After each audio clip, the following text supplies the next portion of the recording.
Om Vakratunda Mahakaya Suryakoti Samaprabha Nirvignam Kurume Deva Sarvakarishu Sarvada Shri Ganeshaya Namaha Om Ganganapate Namaha Om Ganganapate Namaha Om Ganganapate Namaha Om Guru Brahma Guru Vishnu Guru Devo Maheshwara Guru Sakshat Param Brahma Tasmai Shri Guruve Namaha Om Gunatito Aksharam Brahma Bhagavan Purushottamaha Jano Janannidam Satyam Muchyate Bhava Bandhanat Om Shri Swaminarayana Namaha Shri Lakshmi Narayana Namaha Shri Aksharaya Namaha Om Parabrahmane Namaha Om Shri Krishna Narayana Namaha Om Shri Narayana Namaha Om Shri Vasudev Narayana Namaha Om Shri Badri Narayana Namaha Om Shri Shiva Narayana Namaha Om Shri Satya Narayana Namo Namaha Sarvamangalamangale Shive Sarvartha Sadhike Sharanye Trambake Gauri Narayani Namostute Shri Hanumate Namaha Om Namo Hanumate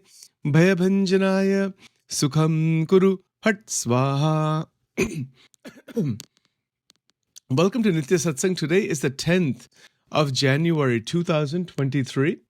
We are continuing our contemplation of this one word in verse number 65, Maya Karya Rohitam. And along those lines, we want to understand the Avastatraya. Before we get into all that, I want to offer my Dandavat Pranam to all the great sages, enlightened beings in the past who are present today in the world and who are yet to come, and to the one and singular Supreme Paramatma residing everywhere in the heart of all beings. With that prarthana, we are trying to understand Avastatraya, fascinating subject and fascinating truth in life. We are in Jagrat Avastha right now. We're awake. It is an Avastha. The Vedantic masters use this expression Avastha. The word Avastha means state of experience. This should be understood very clearly because we have a buddhi, we are able to grasp the basic truths. Avastha means state of experience. In the Jagrata Avastha, as we mentioned yesterday, there are so many different kinds of experiences that are available for us. The essence of what we were talking yesterday is to be able to live in the Jagrata Avastha with a great steady mind. That is the essence of it, like Sthita Prajna state. Now, if we can do that, if we can get to that point, where bhajan, kirtan, manan, chintan, different sadhanas are done, and connection with Bhagavan, connection with God in different ways, remembering, respecting all the great gurus and sages, as we're connecting with the divinity, divyata, the Jagrat Avastha gets cleaned up. So this is the point. It reaches that point, as we mentioned last time about Vishuddhi Chakra and all, it reaches that stage of Shuddhata. Shuddhata means the Avastha is predominantly sattvic at one point. There is sometimes Rajogun, Tamogun, things are there, but it eventually gets developed in such a way that the mind becomes really, it's not going to sink back into the Rajogun, Tamogun. It's not going to degrade back inside the sansar. So we are just want to make sure the ideas are clear. In the Jagrat Avastha, the movement from one experience to another in the Jagrat Avastha, through freedom, being free, completely being free in the Avastha, is the only thing we really have control over. We don't have control, not at this stage, over Swapna Avastha. And Shushupti Avastha is nearly unconscious. It is a zero experience. So in Jagrat Avastha, this is our duty to ourself of what we are doing to enhance our spiritual awareness of the Atma and Paramatma. If we don't do it, if we don't keep our attention on each experience and its impact within us, then we can just simply be reacting and getting just caught up in that. That's all. Nothing else would happen. But if the intention, if the desire is that, yes, I want to know who am I want to recognize the Supreme Lord. I want to evolve into a divya, divine being, evolve into a mukta, into a liberated being. If those kinds of desires are there, then attention needs to be kept on what is occurring in Jagrata Avastha internally, externally, and what we're putting inside the mind. We've talked about this already, right? So whatever we are putting inside the mind, that is going to get reflected again and again and again. That is how the Maya works. The expression of Maya is such that we are able to experience Jagrata Avastha, waking state, and input inside the mind all kinds of experience. Now, that internal experience is what eventually gets accumulated in so many ways. And the Jivatma is identified with that experience. It is called Anvay Swarup. It is just one with that.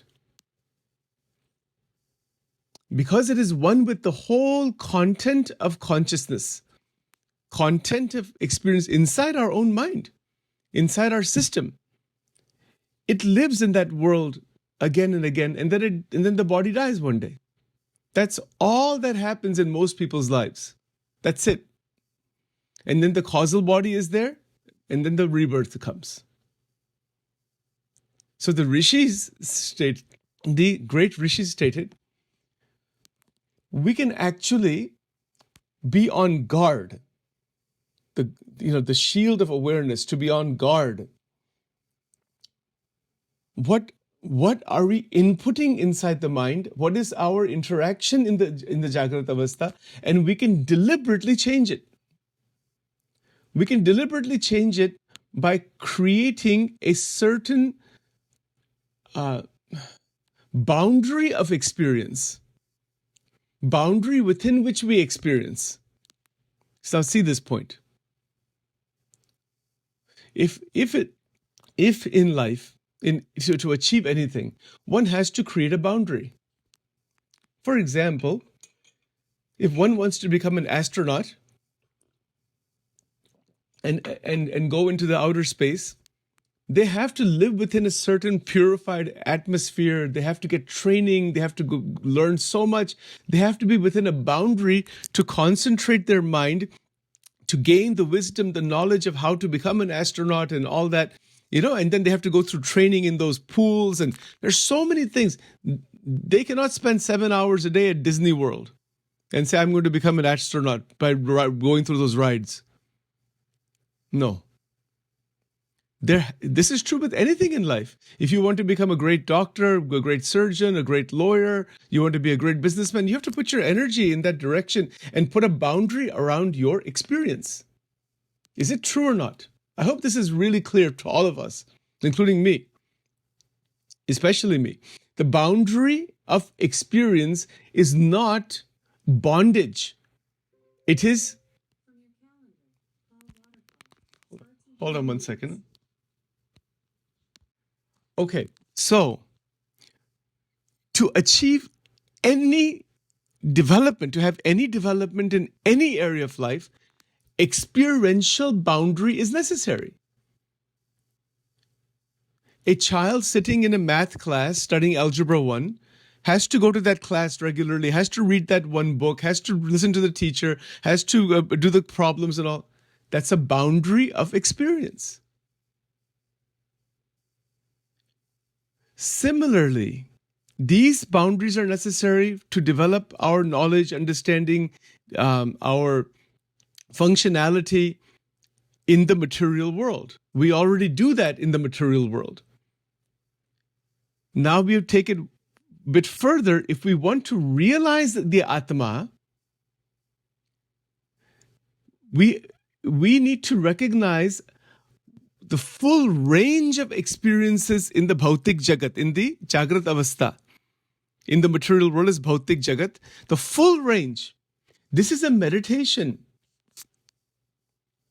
to sit in front of your Ishta Devata and Guru, if you have Guru, and visualize the full range of experience that the individual is going through, that Sachin is going through in the 24-hour cycle, in the 1 week, in the 1 month.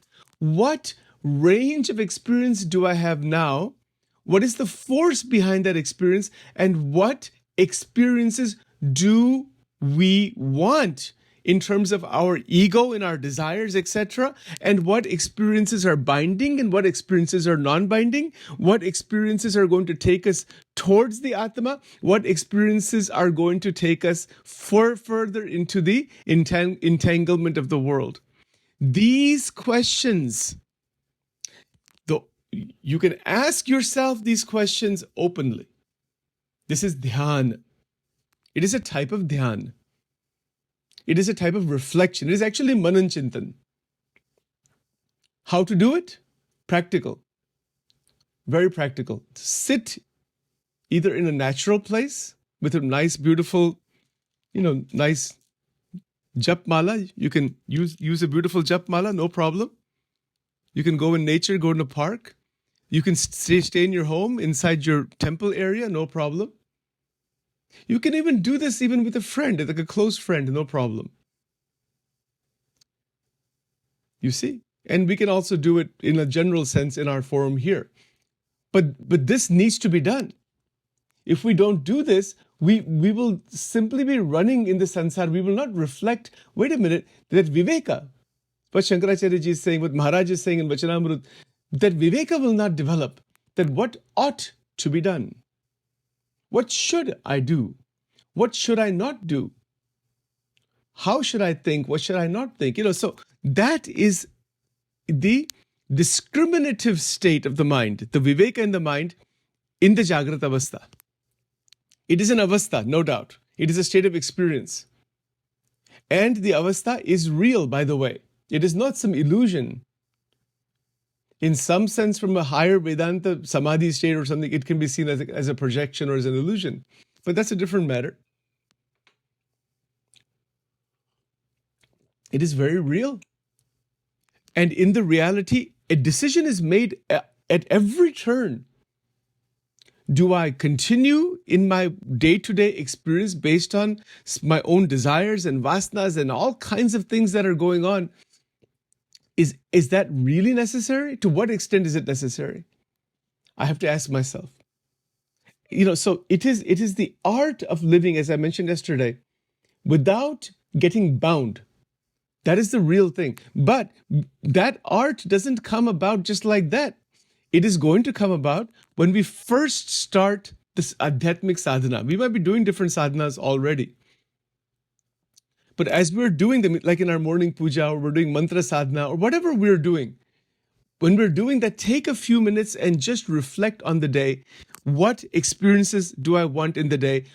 Are they taking me towards higher development, or are they keeping me lazy and bound and stuck? And also, remember, how is my energy being used in the Jagrata Avastha? These are all very easy questions to ask, but those questions need to be asked, and they can be answered. They can be answered directly by us right from inside. You will know the answers. It's nothing hard in this at all. Not at all. If Sachin asked the basic question, am I going to waste my energy today, or am I going to use it in a wise way? It's a simple question, right? But wait a minute. What is wisdom? What is wise use of energy? Good use of energy for me today? Energy and time. Energy and time, how am I using it today? Or am I using it just because I want to experience something impulsively, but then there's regret afterwards? when there is regret afterwards, no, I shouldn't have done that. I shouldn't have gone to the mall and bought that thing I don't need. But I feel like doing that at that time. Okay. You feel like doing that. That is prayas, as the Upanishad will say. But you don't, but that's not taking you anywhere. It's just a temporary experience. If you decide you want to have that, then you have that. But it's a limited experience, as I mentioned in some depth yesterday. All those material experiences have their limitations. It is our decision in each day, in each hour, what exactly we are doing and what experience we want. Now, one could say, as one is developing further towards Bhagavan, that the material world experiences become relatively restricted and limited. Why is that? Why is that? Because there is no longer the demand from inside, from the desires and all that, to keep running outside, to keep getting more experience outside, from one shop to another, one thing to another, one jumping like a monkey from one place to another. That is not necessary anymore, because one is moving from that monkey state into the Hanuman state. That's the difference. The difference between all the other monkeys and Hanumanji is what? Hanumanji is Gnani. Jai Hanuman Gyan Gunasagar. Jai Kapi Satiu Loka Ujagar. That is a teaching for us. So when we are involved more towards in connection with Bhagwan, we do our duties and everything with love and affection. But once they are done, and they are also done as Karma Yoga only, Karma Yoga or offer to Bhagwan. Because actually, this material world, the Jagrat Avastha, is not an Avastha on a day-to-day basis where we want to get lost in that Avastha. We want to move through it freely, as I mentioned yesterday, right? Remember this point. This is all practical. We want to keep things very applicable and practical. Otherwise, we can get into lots of theories and ideas and it won't mean anything to anybody.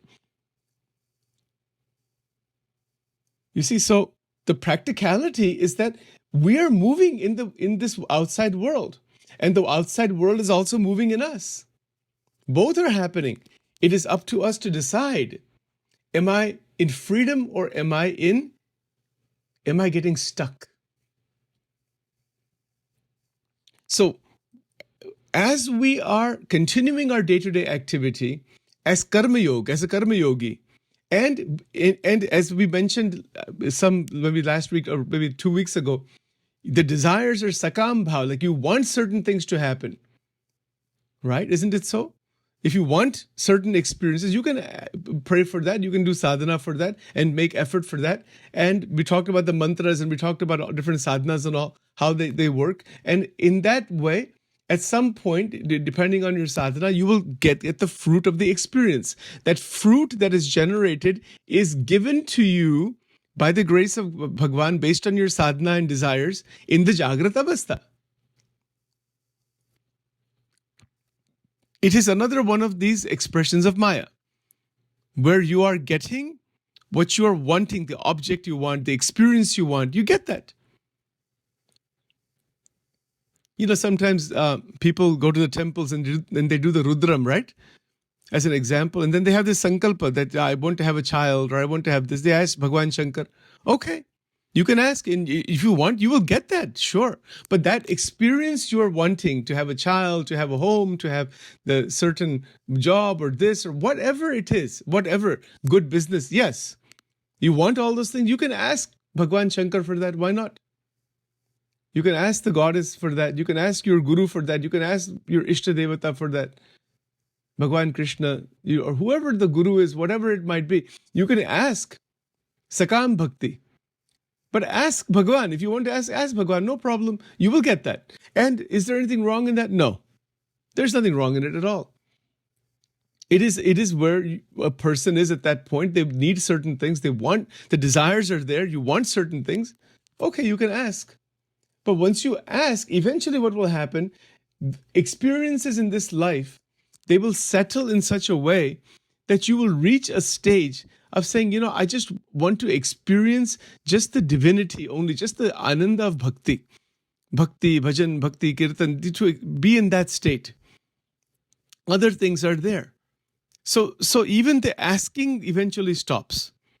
It just stops, It becomes nishkam. It's called nishkam bhakti. The person doesn't want anything because whatever is needed is coming automatically. It's already there. So in the Jagrata Avastha, one begins to express joy, the expression of joy. Because when there is this great steady mind, steady state, purified state, the consciousness of the Atma is present. And then one lives in this world without any kind of what is the best word? Let's say, getting lost inside, getting pulled inside. That doesn't happen. It is living like a lotus flower, above the pool of water. It is that kind of life. So in each experience, remember, experiences are there. Experiences are there, but those experiences are non-binding for us. They don't bind us when our mental mechanism is jagrut, it is awakened to the frequency of divinity, of divyata, the frequency in the scriptures, the frequency of the great sages. It's like a tuning, like a radio that we used to tune before, those tuning radios. It's like that. There's a certain frequency of enlightenment that is in the Gita, that is in the Vivek Chudamani, that is in the mantras, that is in all of the sadhanas, in the swarupa of Bhagwan. There's a frequency. So when we tune our frequency, for example, I'll give you an example from Swaminarayan Sampradaya. Maharaj wrote this Shikshapatri. It's 212 verses. And there's different, teachings in there, different things for the devotees to do. Why that is written? It is written like that because that is a frequency changer. It's a game changer.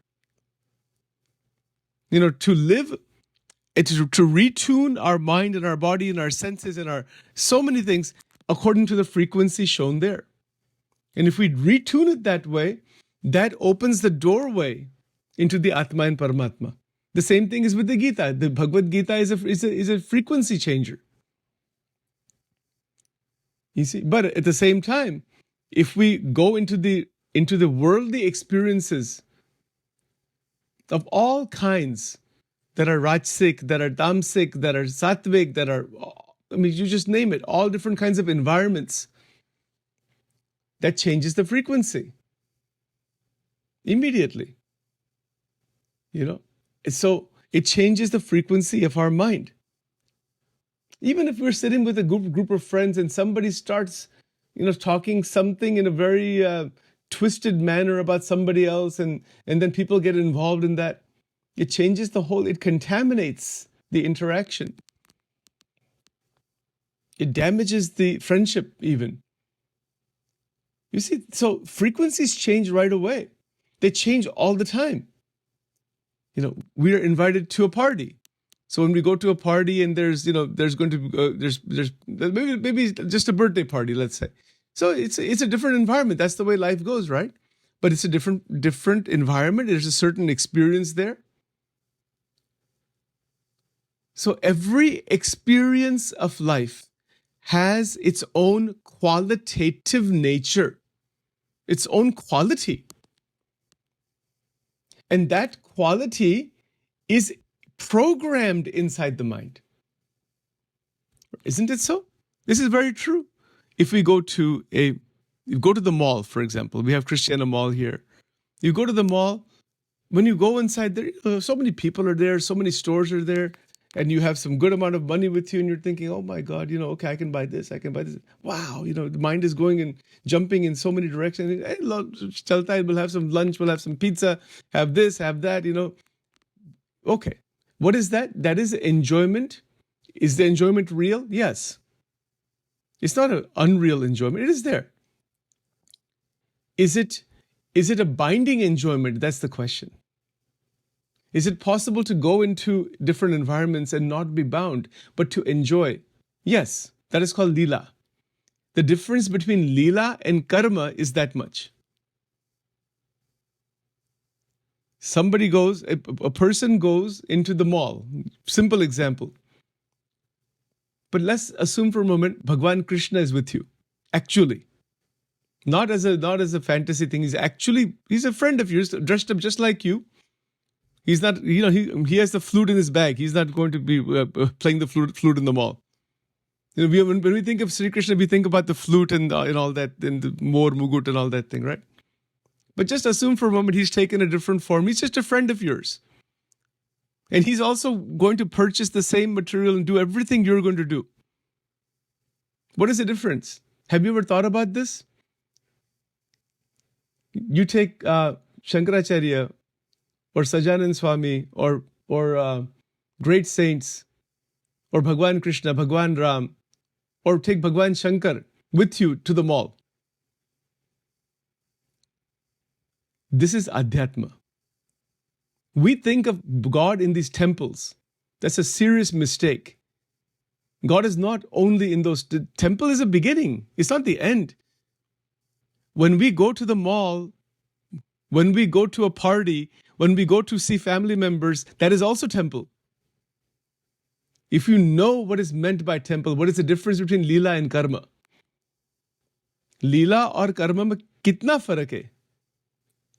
Bhagwan Krishna goes to the mall with you, and let's assume for a moment that he's going into a shop over there. Let's say he goes to the Apple store with you. He's going inside the Apple store right with you. And he's also looking at the iPhones and all that. What is the difference in the way he's looking at it as the way we're looking at it? Have you thought about that? How would, for example, Bhagwan Shiv look at all of those objects, the clothes and the different items that are available in 150 stores? He's going to each of them. What is the difference? The difference is Leela versus Karma. This is the difference. Bhagwan Krishna did Ras Leela. He did Ras with all those gopikas. And we also do this Dandiya Ras in the Navratri and different times. What is the difference? What is Leela? Leela is unbounded action. This is what we were talking about yesterday. In the Gita, this is written, Janma karma cha me divyam evam vyoveti tattvataha tyaktva deham punarjanma naiti mamiti sorjana. We have to get God simply out of all those temples. God is not only in those temples. This is a serious, massive mistake. It is maybe the biggest mistake people make on the religious side. God is present with you in everything. In every situation, in every interaction, in every experience, Bhagwan is present. But the guidance for us is to transition from karma to Leela. So what is that transition? Now let's use a simple example. Let's say Bhagwan Krishna is with you and he's going into the mall and he's going into J.C. Penney. Lord Krishna goes to J.C. Penney with you. I don't think anybody has ever talked about that probably before, but something new, something interesting. Try it actually, try it and see. You can try it as a thought experiment. And he goes and tries on in the fitting room a particular shirt. What is the difference between Krishna trying on a shirt versus Sachin trying on a shirt? What is the difference? We say, when we try it, I say, how am I looking? There's a nice mirror there. Okay, is it properly? Then we're thinking about how others are going to see this. And we have so much of this kind of stuff going on, which is natural. But there is usually the sense of the me that I should be this way, I should be that way. The I and the me and the likes and dislikes and all of that thing is functioning. And that is creating karma. Now, the same action that Krishna does, he goes inside, he says, okay, is it fitting properly? This is okay? Okay, he's looking functionally at everything that's going on. But his joy, Satchidanand Rupaya Krishnam Vande Jagat Gurum, that joy is not dependent on that object. Bhagwan Krishna goes into a fitting room picks out a shirt and tries it on. The likes and dislikes are not present. Just the fact that, is it fitting properly? I'm going to a particular place. What should be there? Functionally, interactionally, he decides something. The Ananda is not damaged. In fact, the Ananda is not missing at all in that. It is a Leela. It is a transition from Trigunatmik karma, Sattvagun, Rajogun, Tamogun to Leela. Try this when we go to the mall next time. Remember this conversation when you go to the mall next time. Think that you're going inside a temple. Try that. See what happens psychologically. See what happens experientially. You said, my God, you will see internally that the pulling inside, you will see what is Maya. Oh, I want this, I don't like this, I like this person. When Bhagwan Krishna is walking with you in the mall, you can walk in the mall lots of places to walk. So when we see people, we see young people, old people, African American people, Chinese people, Indian people, we see American people, we see so many different people doing so many. How would he see that? If he's seeing what you're seeing at the Christiana Mall, what would be in his mind? How would Ramakrishna Paraman see all of those people? Bring them with you. Get the mandir out of those physical places only. Those physical temples are just the beginning. They're not the end. People say we're going to the mandir. This is a totally wrong idea. There is no going or coming out of the temple. You are the temple. That's what Shankaracharya Ji is teaching us in this Vivek Chudamani. Realize the Atman. Where's the issue of coming and going? It doesn't mean, don't misunderstand that you of course, you go to the temple, there are rituals done, puja, archana, sab hota hai. Generally we think we'll do some good puja, we'll do some satsang, and go and do all of that activity. Yes. That is fine. That is there. No question. But that is not the end. In the Srimad Bhagavatam, 3 stages are shown. The first stage is the worship of Murti inside the home or in the temple, just that Bhagwan is present as the Murti. The second stage is that Bhagwan is present in all the devotees. And the third stage is that Bhagwan is present everywhere in all situations at all times. Those are the stages of development. That is the whole point of Brahma Vidya. That wherever you go, we interact in the relative way, but it is a Leela. In our lives, to transition from karma to Leela is the freedom in Jagrat Avastha. And that, you will find that transition, you will find that the Leela that is done, that is a non-binding activity in lives of all of the enlightened sages, in all the incarnations of God. That is Leela. Leela is translated many times as divine play. It is play, that word play is used because it is so natural, because joy is naturally present.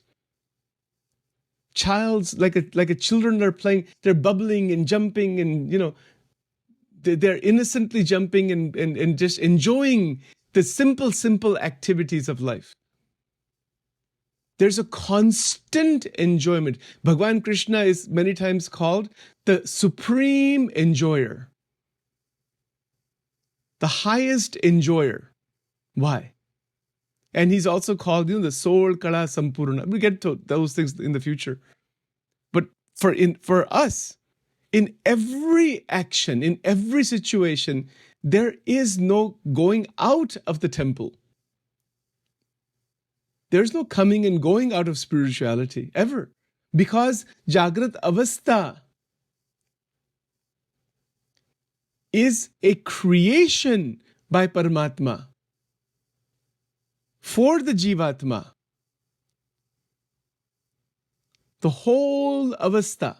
And then we transition into the Swapna Avastha. So today, this is our contemplation. This beautiful transition. Practically, anywhere you go. Try this. Try it today. See what happens. See the experience inside. We see different people while we're driving the car. We see different people. We see different situations. How would Ramakrishna Paramans, how would Sajanand Swami, how would Bhagwan Krishna, how would they interact? How would they see? How do they see? How do the great saints present today, how do they see this outside world? That is our own sadhana, and the wisdom will come from inside. You don't need anything outside. You'll see that. It comes right from inside. That is Jnana. That wisdom that comes from inside is Jnana. All right, so we'll stop here for today and pick it up tomorrow. We're going to continue our satsang, but we'll do the Q&A session tomorrow.